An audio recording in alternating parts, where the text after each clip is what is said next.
Deputy சிஎம்மா Andhra அரசியலில் பெரும் மாற்றத்தை கொண்டு வந்து அந்த பக்கம் பாலிடிக்ஸில் கலக்கிட்டு இருக்கக்கூடிய நம்ம பவன் கல்யாண் சினிமாவிலிருந்து சில காலம் விலகி இருந்தார். இந்த நிலையில தான் தற்போது ஜோதி கிருஷ்ணா அப்படின்ற டைரக்டரோட இயக்கத்தில் அவர் நடித்து வெளியாகி இருக்கக்கூடிய திரைப்படம் தான் ஹரிஹர வீரமல்லு. ரொம்ப பிரம்மாண்டமான திரைப்படமாக ரிலீஸ் ஆகியிருக்கக்கூடிய இந்த திரைப்படம் அவருடைய ரசிகர்கள் மத்தியில் ஒரு மிகப்பெரிய எதிர்பார்ப்பை ஏற்படுத்தி இருந்துச்சு. அவருடைய ரசிகர்களுடைய எதிர்பார்ப்பை இந்த திரைப்படம் பூர்த்தி பண்ணுச்சா? நார்மல் சினிமா ரசிகர்களுக்கு இந்த திரைப்படம் எப்படி இருக்கு அப்படின்னு பார்த்தீங்கன்னா, முதல்ல படத்தினுடைய கதைக்களம். பவன் கல்யாண் வீரமல்லு திருடுறதுல கெட்டிக்காரராக இருக்காரு. அதாவது பழைய காலத்து ஹீரோக்கள் போல இருக்கிறவங்கள்ட்ட திருடி இல்லாதவங்களுக்கு தானம் தர்மம் செய்யக்கூடிய நல்லவர் தான் இந்த வீரமல்லு அப்படின்னு சொல்லப்படக்கூடிய நம்ம பவன் கல்யாண். இவர் நவாபுக்கு வர வேண்டிய வைரங்களை எல்லாம் கொள்ளையடிச்சிட்டு வர ஒரு கட்டத்தில் நவாப் கிட்ட சிக்கிக்கிறாரு. நவாபோ இவருக்கு தண்டனை கொடுக்காம வீரமல்லு திறமையை தெரிஞ்சுக்கிட்டு, அட இவனை நாமளே வச்சுக்கிட்டு இன்னும் நிறைய சாதிக்கலாமே அப்படின்னு கோஹினூர் வைரத்தை திருடுறதுக்கு அவருக்கு உத்தரவு போடுறாரு. அந்த கோஹினூர் வைரம் யார்கிட்ட இருக்கு அப்படின்னு பார்த்தீங்கன்னா, அவுரங்கசீப் கிட்ட இருக்கு. அவுரங்கசீப் கிட்ட இருந்து அந்த வைரத்தை நம்ம வீரமல்லு கொள்ளையடிச்சாரா, அவுரங்கசீப்புக்கும் இவருக்கும் என்ன பிரச்சனை அப்படின்றத சொல்றது தான் இந்த ஹரிஹர வீரமல்லு திரைப்படத்தினுடைய மீதி கதை. ஓகே, படத்தில் நடிச்சிருக்கக்கூடிய நடிகர்கள் எப்படி நடிச்சிருக்காங்க அப்படின்னு பார்த்தீங்கன்னா, பவன் கல்யாண் வீரமல்லுவாக ரசிகர்களுக்கு சம விருந்து வச்சிருக்காரு. சொல்ல போனால் படமே ஒன் மேன் ஷோ தான். அவருடைய எல்லா படங்களுமே கிட்டத்தட்ட அப்படிதான் இருக்கும். முழு படத்தையுமே பவன் கல்யாணே தாங்கி நிற்கிறாரு. குஸ்தி சண்டையில் ஆரம்பிச்சு படத்தினுடைய கிளைமேக்ஸ் ஆன அந்த பிரம்மாண்ட சண்டையில் கத்தி சண்டை வரைக்கும் தன்னால் முடிஞ்ச வரைக்கும் தன்னுடைய பணியை சிறப்பாக செஞ்சிருக்காரு. ஒரு ஒன் மேன் ஷோவா நான் சொன்ன மாதிரி ஒரு ப்ராப்பர் கமர்ஷியல் ஹீரோவா மொத்த படத்தையுமே அவர் தான் தாங்கி நிற்கிறாரு. அடுத்ததாக படத்தினுடைய கதாநாயகியாக நடிச்சிருக்கக்கூடிய நிதி அகர்வால் பார்க்கறதுக்கு ஸ்க்ரீனில் ரொம்பவே அழகாக இருக்காங்க. அவங்கள காதலிக்க போய் தான் ஒரு பிரச்சனையில் ஹீரோ மாட்டிக்கிறாரு. ஸோ ஹீரோயின் அந்த வகையில் தான் வந்த வேலையை கரெக்டாக பண்ணிட்டு படத்தில் காணாமல் போயிடுறாங்க. அவுரங்கசீப்பாக வில்லன் கதாபாத்திரத்தில் பிரபல பாலிவுட் நடிகரான பாபி தியோல் ஒவ்வொரு காலகட்டத்திலும் ஏதாவது ஒரு பிரபலமான பாலிவுட் ஹீரோவை வந்து வில்லனாக்கி அழகு பார்ப்பாங்க. அந்த வகையில் இப்போ சமீபமாக வரக்கூடிய பெரும்பாலான திரைப்படங்களில் வில்லனாக நடிச்சு கலக்கிட்டு இருக்காரு நம்ம பாபி தியோல். அந்த வகையில் கம்பீரமாக தனக்கான இடங்களில் இந்த ஹரிஹர வீரமல்லு திரைப்படத்திலையும் வில்லனாக மிரட்டுறாரு. சரி, தொழில்நுட்ப ரீதியாக அதாவது டெக்னிக்கல் அஸ்பெக்ட்ஸில் இந்த ஹரிஹர வீரமல்லு எப்படி இருக்குது அப்படின்னு பார்த்தீங்கன்னா, 1600களில் நடப்பது மாதிரியான கதைக்களம் அப்படின்றதுனால செட்டுக்கு பெரிய செலவு பண்ணியிருப்பாங்க போல. உண்மையாகவே அந்த செட் ஒர்க் எல்லாமே பார்க்கறதுக்கு நல்லா இருக்கு. அதே நேரத்தில் படத்தினுடைய மியூசிக் டைரக்டர் மரகதமணி அவருடைய இசையும் படத்திற்கு கூடுதல் பலம். இதெல்லாம் தாண்டி படத்தினுடைய படத்தொகுப்பாளர் கண்டிப்பாக படத்தை எடிட்டிங் பண்ணும்போது ரொம்பவே கஷ்டப்பட்டிருப்பார் அப்படின்றது படத்தை பார்க்கும்போது நமக்கே புரியுது. ஒரு படத்தில் தேவையில்லாத காட்சிகளை குறைக்கிறதா எடிட்டரோட வேலை. இந்த படத்துலையும் அப்படி தேவையில்லாத காட்சிகள் நிறையவே இருக்கு. அதெல்லாம் குறைச்சிருந்தார் எடிட்டர் அப்படின்னா படத்தில் மீத காட்சிகளே ஒரு அரை மணி நேரத்துக்கு தான் மிஞ்சிருக்கும். அந்த மீத அரை மணி நேர காட்சிகளுமே பவன் கல்யாணுடைய மாஸ் காட்சிகளாக தான் இருக்கும் அப்படின்னு நினைக்கிறேன். அந்த அளவுக்கு படத்தில் தேவையில்லாத இழுவையான காட்சிகள் ஏகப்பட்டது கொட்டி கிடக்கு. அடுத்ததாக முக்கியமாக பேசப்பட வேண்டியது படத்தினுடைய சிஜி ஒர்க். பவன் கல்யாண் நடிக்கிறாரு, அதுவும் இவ்வளோ நாள் கழிச்சு நடிக்கிறாரு அப்படிங்கும்போது அந்த படத்துக்கு எந்த மாதிரியான ஒரு எதிர்பார்ப்பு இருக்கும்? ஒரு பெரிய பட்ஜெட்டில் அந்த படத்தை எடுப்பாங்க அப்படிங்கும்போது சிஜி ஒர்க்ஸ்லாம் கண்டிப்பாக ரொம்ப தரமாக இருந்திருக்கணும் அப்படின்றதான் ரசிகர்களுடைய எதிர்பார்ப்பாக இருந்திருக்கும்.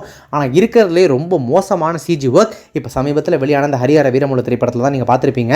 ஏன்னா சின்ன பட்ஜெட் படங்கள் எல்லாம் கூட ஓரளவுக்கு சிஜி ஒர்க்ஸ் நல்லா பண்ணிடுறாங்க. ஆனால் இவங்களுக்கு என்ன ஆச்சோ தெரியல, சிஜி ஒர்க்ஸில் எந்த அளவுக்கு சொதப்ப முடியுமோ அந்த அளவுக்கு சொதப்பி வச்சிருக்காங்க. அதுவே படம் பார்க்கும்போது சில நேரங்களில் சிஜியில் வரக்கூடிய அந்த மிருகங்களாக இருக்கட்டும், சில விஷயங்களாக இருக்கட்டும், படம் தான் பார்த்துட்டு இருக்கோமா அல்லது அது கேம் வீடியோ ஓடிட்டு இருக்கா அப்படின்ற மாதிரியான ஒரு ஃபீல் கொடுக்குது. ஆனால் சில கேம்ஸில் வரக்கூடிய அந்த சிஜி ஒர்க்ஸுமே ரொம்ப ரியலிஸ்டிக்காக பார்க்கறதுக்கு நல்லா இருக்கும். அந்த அளவுக்கு கூட வேலை பார்க்காம ரொம்பவே மோசமான சிஜி காட்சிகளால் பார்க்குற ரசிகர்களுடைய பொறுமையை ரொம்பவே சோதிச்சிருக்காங்க படக்குழுவினர். படத்தினுடைய சண்டை வடிவமைப்பு, பவன் கல்யாண் மாதிரியான ஒரு மாஸ் ஹீரோ படத்துக்கு போகிறோம் அப்படின்னா படத்தில் காட்சிகள் இருக்கோ இல்லையோ, காட்சிக்கு காட்சி சண்டை மட்டும் இருக்கும். அந்த வகையில் இந்த திரைப்படமும் பல சண்டை காட்சிகளால் அதிரடி மாஸ் மேஜிக்கல் சண்டை காட்சிகளால் நிறைஞ்சிருக்கு. ஒரு சில சண்டை காட்சிகள்லாம் பார்க்குறதுக்கு நல்லாவே இருக்குது. நான் சொன்ன மாதிரி பவன் கல்யாண் இறங்கி கலக்கியிருக்காரு. அதுவும் ரொம்ப நாள் கழிச்சு அவர் ஸ்க்ரீனில் பார்க்குறோம் அப்படின்றதுனாலே அந்த மாசான காட்சிகள்லாம் அவரோட பார்க்கும்போது ஒரு மாதிரி நல்லா தான்ப்பா இருக்குது அப்படின்ற மாதிரி சொல்ல வச்சிருந்து நம்மளை. ஓகே, இப்போ இதெல்லாம் விடுங்க. தொழில்நுட்ப ரீதியாக படம் எப்படி எடுக்கப்பட்டிருக்கு, நடிகர்கள் எப்படி நடிச்சிருக்காங்க, இதெல்லாம் தாண்டி படத்திற்கு முதல்ல தேவை கதை. அதை விட ரொம்ப ரொம்ப முக்கியமானது திரைக்கதை. அப்படின்ற விதத்தில் பார்த்தா இந்த ஹரிஹர வீரமல்லு கிட்டத்தட்ட ஒரு மெகா சொதப்பல் திரைப்படம் அப்படின்னே சொல்லலாம். ஏன்னா ஒழுங்காக எழுதப்படாத அல்லது ஒழுங்காக திரைக்கதை வடிவமைக்கப்படாத, அப்படியே அதெல்லாம் பண்ணாலும் மேக்கிங்கில் எவ்வளோ முடியுமோ அவ்வளோ சொதப்பின இந்த ஹரிஹர வீரமல்லு திரைப்படத்தில் பவன் கல்யாண் அப்படின்ற ஒரு மாசான ஃபேக்டர் எடுத்துட்டிங்கன்னா இந்த படத்தில் மிச்சம் இருக்கிறது இல்லைங்க, ஒன்றுமே இருக்காதுங்க. அந்த படமே இருக்காது.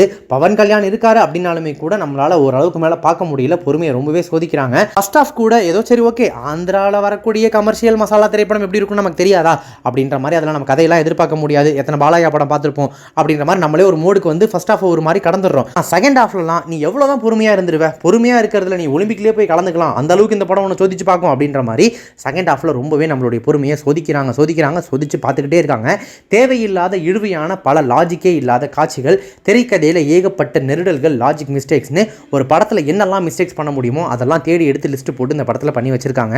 முக்கியமாக இவ்வளோ போயிட்டு இருக்கிற படம் கிளைமேக்ஸில் திருப்திப்படுத்துமான்னு பார்த்தீங்கன்னா இது வரைக்கும் பண்ணது என்ன ஃபன்னு, இதுக்கப்புறம் தான் பண்ண போகிறோம் பாரு ஒரு மெகா ஃபன்னு அப்படின்ற பேரில் கிளைமேக்ஸில் ஒரு பெரிய கூத்து பண்ணியிருக்காங்க பாருங்க.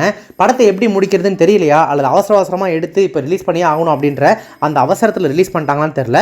கம்ப்ளீட்லி அரைவேக்காடான ஒரு கிளைமேக்ஸ் அப்படின்னு சொல்லலாம். நான் ஏன் இந்த அரைவேக்காடு அப்படின்ற வார்த்தை யூஸ் பண்ணுறேன் அப்படின்றத நீங்கள் படம் பார்த்தீங்கன்னா உங்களுக்கே தெரியும்.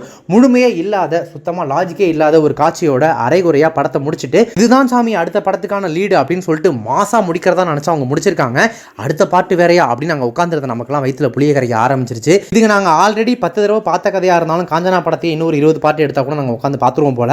ஹரிஹர வீரமுள்ளுலாம் வேணாம் சாமி அப்படின்னு சொல்லி பவன் கல்யாண் கிட்ட தனியாக போயிட்டு ஒரு மனு கொடுத்துட்டு வர அளவுக்கு இந்த திரைப்படம் ரொம்ப சிறப்பான செய்யா இருந்துச்சு. மொத்தத்தில் இந்த ஹரிஹர வீரமுள்ளு எப்படி இருந்துச்சு அப்படின்னு கேட்டிங்கன்னா, கலர்ஃபுல்லான விஷுவல்ஸ், பவன் கல்யாணோட மாசான ஸ்க்ரீன் பிரசன்ஸ், ஒரு சில சண்டை காட்சிகள், இதெல்லாம் எனக்கு பிடிக்கும். இதெல்லாம் இருந்தாலே போதும் ஒரு தெலுங்கு படத்தில், அது டப்பிங் படமாக இருந்தாலும் நான் போயிட்டு பார்த்துட்டு வந்துடுவேன் அப்படின்னு நீங்கள் நினச்சிங்கன்னா தாராளமாக போயிட்டு தேட்டரில் ஒரு பாப்கார்னை டிக்கெட் விலையோட அதிகமாக கொடுத்து வாங்கி உட்காந்துக்கிட்டு நீங்கள் இந்த படத்தை பார்த்துட்டு வரலாம்.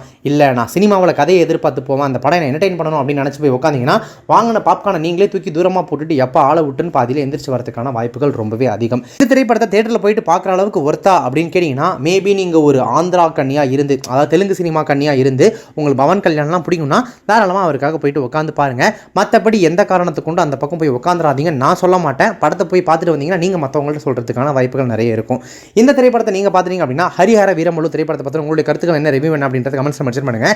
இப்போ இந்த ரிவ்யூ உங்களுக்கு பிடிச்சிருந்துச்சுன்னா லைக் பண்ணுங்கள், ஷேர் பண்ணுங்கள். நம்ம சேனல் இது வரைக்கும் சப்ஸ்கிரைப் பண்ணாதவங்க யாராவது வீடியோ பார்த்துருக்கீங்க அப்படின்னா மறக்காம உடனே இப்போவே நம்ம சேனலுக்கு சப்ஸ்கிரைப் பண்ணிட்டு பக்கத்தில் நோட்டிஃபிகேஷன் பெல் பட்டனையும் மறக்காம டிங் நினைத்துருங்க.